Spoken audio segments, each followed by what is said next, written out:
तानाशाही हो चुके हैं। जिस तरह 1906 और 7 में अंग्रेजों ने भी यही सोचा था जब आंदोलन चला था, 3 काले कानून के खिलाफ पंजाब से आंदोलन शुरू हुआ था।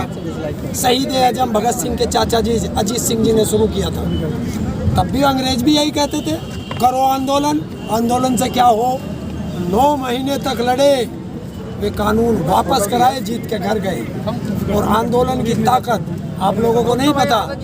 आंदोलन की वो ताकत है कि 200 साल तक राज करने वाले अंग्रेज इसी आंदोलन से भगाए थे, देश आजाद कराए थे। अच्छा, आपकी लड़ाई जमीनी स्तर पर है, आप डिटेल पे पहुंच गए। मोदी जी की मन की बात में आपने डिसलाइक कर दिए, आपकी साजिश है किसी और की है? अगर मोदी जी को डिसलाइक कर दिया, जो चीज़ मुझे पसंद नहीं है, तो भैया क्या मैं उसका विरोध ना करूं? 31 मिनट में 360 बताओ। मोदी मन की बात की फोटो। अगर उसकी मन की बात, तुम अपने मन की बात करे जाओ और जनता के मन की बात सुनो ना। जिस जनता ने तुझे चुन के भेजा, तभी तो मैं कहता हूँ कि शादीशुदा व्यक्ति को देश की गद्दी देना, ताकि वो अपने मन की बात अपनी पत्नी से करे और देश की बात जनता से करे। 2024 तो बहुत दूर है, 2022 आने वाला है, इसमें क्या किसानों का क्या रुख रहेगा? इसमें योगी जी गोरखपुर के मठ में घंटा बजाएंगे। अब एबीपी का सर्वे 284 से 294 सीटें दिखा रहा है। मैं फिर वही कहूँगा, कलम भी तुम्हारी, अखबार भी तुम्हारा, सुबह छपेगा प्रोग्राम अच्छा हुआ। लेकिन फिर भी अगर इसी तरीके से आंकड़े आए, उन्होंने कहे 16,763 लोगों पर ये सर्वे किया है। इस देश में 16,763 वोटर है बस। नहीं, वो सर्वे के लिए उठाए जाते हैं सैंपल, सिर्फ सैंपल उठाए जाते हैं कुछ सीटों से। तो उन्होंने 284 से लेकर 294 तक सीटें योगी सरकार को दी हैं, और उन्होंने ये भी बताया कि क्या क्या हमें काम पसंद है। तो फिर 284 से 294 सीटें फिर जीत रही, यानी कि फुल बहुमत के बाद में। और ये आंदोलन करने के बाद में सीटें कुल मतलब 10 या 20 सीटें योगी सरकार की घट रही हैं। एक मिनट सर्वे कर लो, यहाँ इतने लोग हैं भैया, ये जाओ सर्वे में, किसी भी सर्वे से सहमत नहीं। देखिए, सर्वे से सहमत नहीं।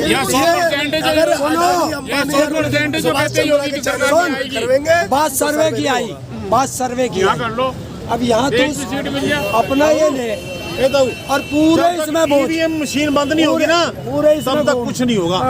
मशीन बंद करो। सबसे पूछ कि मोदी को वोट दोगे, तुझे एक भी आदमी नहीं मिलेगा जो मोदी, और तू भी लिख दिए कि 1100 लोगों से पूछी और 1100 के 1100 लोगों ने। ये कोई तरीका है?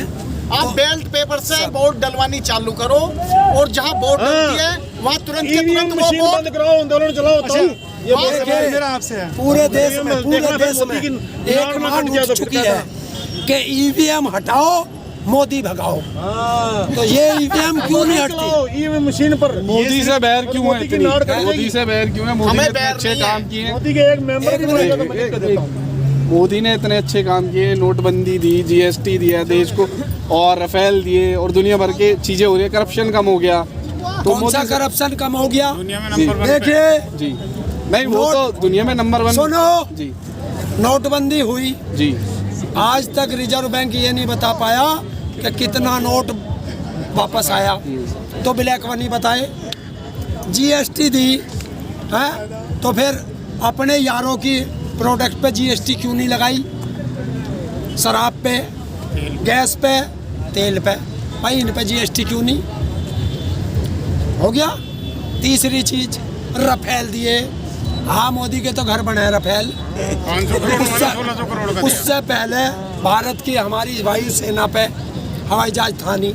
हाँ, एक काम जरूर करा, पहले इस पे एक हाथी था, 850 करोड़ 8,500 करोड़ का दूसरा हाथी अपने अकेले के लिए खड़ा कर लिया, लेकर ये करा। और बताओ कौन सा काम करा? बालाकोट स्ट्राइक की, कौन सा सर्जिकल स्ट्राइक, कौन सा गोला फेंकने गया? हमारे सेना के जवान थे, वे गए। और इससे पहले अगर स्ट्राइक ना हुई है, इससे पहले पाकिस्तान के ना मरे। हाँ, एक काम करा, मैं बता दूंगा। जब अटल बिहारी वाजपेयी जी बीजेपी से प्रधानमंत्री बने, तो कारगिल हुआ। वो पाकिस्तान गए थे, तो सीधा कारगिल मिला भारत को। उसके बाद ये प्रधानमंत्री बना, इसने वही प्रधानमंत्री को निमंत्रण दिया अपने शपथ में दिया। उसके बाद पठानकोट हमला हुआ और पुलवामा हमला हुआ। इसने ही चीन के प्रधानमंत्री राष्ट्रपति कौन है, उसे बुलाया, साबरमती का झूला झुलाया और अपने हाथ से चाय पिलाई, तो गलवान घाटी में जवान शहीद हो गए। और ये हमें कहता है चीन के प्रोडक्ट का बहिष्कार करो। और ये यहाँ से रेल की वो बन रही है, सारी का चीन को ठेका दे दिया। ये पिछली सरकारों ने भारत के अंदर चीन का बैंक नहीं आने दिया, इसने बम्बई में चीन का बैंक खुलवा दिया। तो भैया रिश्तेदार इसके हमारे, लेकिन वो कर तो देश के लिए ही रहे ना। देश के लिए क्या, देश के लिए ट्रेन अगर चलेगी तो हम तुम ही सफर करेंगे उसमें। अगर बैंक खुल रही है तो हमारे तुम्हारी उससे फायदा होगा। क्या चीन के अलावा कोई कंपनी ऐसी नहीं है जो इसे बनाती है? जो हमारे जवानों को मारेगा हम उसे रोजगार देंगे। दोगे? नहीं देंगे। दोगे भाई? नहीं देंगे। नहीं देंगे। ये देश की जनता का गुस्सा है और देश की जनता पे गुस्सा उतारने का एक ही काम है कि वोट की चोट करेंगे। अब करेंगे, 2019 में भी नहीं कर पाए, 2019 में भी नहीं कर पाए, अब 2024 आने वाला है तो इसमें करेंगे या नहीं करेंगे? 2000 अब जहाँ जहाँ चुनाव होंगे भारत की जनता चोट की वोट की चोट करेगी। अच्छा, और इसका पहला उदाहरण बंगाल, आसाम, कर्नाटक और बाकी जगह दिखा। अच्छा, प्रधानमंत्री नरेंद्र मोदी ने 22 मार्च को एक लेटर भेजा पाकिस्तान की पीएम को। उसकी आपके ऊपर क्या राय है, किसानों की सभी की? उसमें लिखा है सर्वने कि मेरा ये पत्र स्वीकार करें और मैं तहे दिल से आपके देश के लिए शुभकामनाएं देता हूं। तो उसके लिए आप क्या कहेंगे? देखिए, ये जाहिर करता है कि पाकिस्तान में मेरे रिश्तेदार रहते हैं। और दूसरी बात, हम कुछ बोले तो कहता है सेना पर सवाल उठाते हैं और इसी ने परमिशन दे दी है। वो गद्दार सेना पाकिस्तान की भारत की सेना के साथ युद्ध अभ्यास भी करेगी। क्यों भैया, क्यों करा रहा? हमारी सेना के राज उन्हें बताने के लिए अपने रिश्तेदारों को है। और इमरान को इसने बधाई संदेश भी भेज दिया। उसकी पहले वाले की मां मर गई, उसे शोक संदेश भी भेज दिया। और जिस भारत की जनता ने इसे प्रधानमंत्री बनाया वहाँ 300 से ज़्यादा किसान शहीद हो गए, इसके मुंह से एक ट्वीट नहीं निकला। तो ये देश की जनता देख रही है। तो गद्दार कौन है भारत का? सर जी, सबसे ज्यादा जीएसटी है पूरी दुनिया से। पेट्रोल पर उस अमेरिका की बात करते हैं, वहाँ 26% टैक्स लगता है और इसी भारत में 260% टैक्स लगता है। और यही मोदी जी भारत की जनता को तेल महंगा बेचते हैं। बांग्लादेश, नेपाल, चीन को भारत से तेल सस्ते में बेचते हैं। ये तो आपको फर्क नजर आ रहा है ना। लोग तो खुश हैं, लोग तो कह रहे हैं 100 रुपये पेट्रोल भी भरवा लेंगे। कुछ ऐसे भक्त भी हैं और जिन लोगों के ट्वीट आते थे कि वो अपने पेट्रोल पे, वो गाड़ी पे पेट्रोल छिड़क के आग लगा देंगे, वो भी खुश हैं, उनको भी कोई फर्क नहीं पड़ता। पेट्रोल के दाम बढ़ गए। बिल्कुल जी नहीं पड़ता जी। तो मोदी जी से कहो कि 2 पेट्रोल पंप निश्चित कर दे। जिनके पिताजी मोदी हैं, जिनको देशभक्ति में खरीदना, वो 500 रुपये लीटर इस पेट्रोल पंप से खरीदे। गरीब जनता का हिस्सा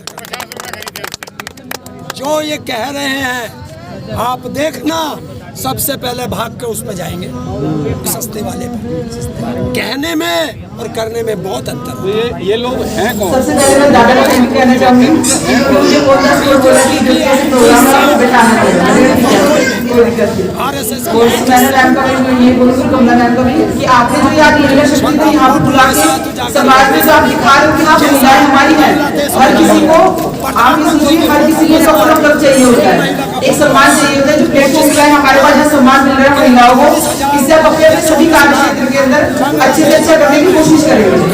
मैं यही आशा करती हूँ, जैसे मैंने अपने क्षेत्र में अच्छा किया, मुझे आज प्यार मिला है, उसको मैं और आगे बढ़ाने की कोशिश करूँगी। ऐसे ही आप सभी अपने क्षेत्र के अंदर अच्छा कर रहे हैं और जैसे जैसे प्यार करते रहेगा और भी अच्छा करेंगे।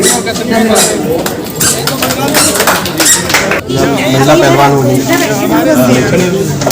मैं सबसे पहले आपको यही आज सभी को पूरे भारतवर्ष को मैं इंटरनेशनल हमारा वुमेंस डे तो मैं इंटरनेशनल सभी महिलाओं को जिन्होंने अपने क्षेत्र में बहुत अच्छा किया और जो प्रचलित हो चुके हैं और जो नहीं हुए हैं, क्योंकि महिला एक ऐसी शक्ति है जो हर फील्ड के अंदर कुछ सामने आ जाते हैं, कुछ सामने नहीं आपके। क्योंकि माँ जो होती है, एक आप सोचो हमारे को जो हमारी पहली टीचर ही हमारी माँ है, तो उन सब चीज़ों को सोचते हुए महिला एक बहुत ही भगवान का दूसरी चीज़ जो महिला ही है। तो आज जैसे मैम ने भी और दादा सब ने मुझे मिलकर यहाँ पे मेरे को जो पहलवान होने के नाते यहाँ पे बुला के सम्मानित किया, बहुत अच्छा लगा। और महिला शक्तिकरण के लिए मैं यही बोलना चाहूँगी कि महिलाओं को कम ना समझा जाए। आप सभी को उन पे जैसे आप एक पुरुष पे विश्वास करते हो, उन्हें एक्स्ट्रा ऑर्डिनरी अपॉर्चुनिटीज दी जाती है, ऐसे महिलाओं पे विश्वास करके उनको भी अपॉर्चुनिटीज दी जाए जिससे वो बेस्ट टू बेस्ट दे अपना अच्छे से अच्छा दिखा सके। कहीं ना कहीं महिलाओं को कमजोर समझा जाता है।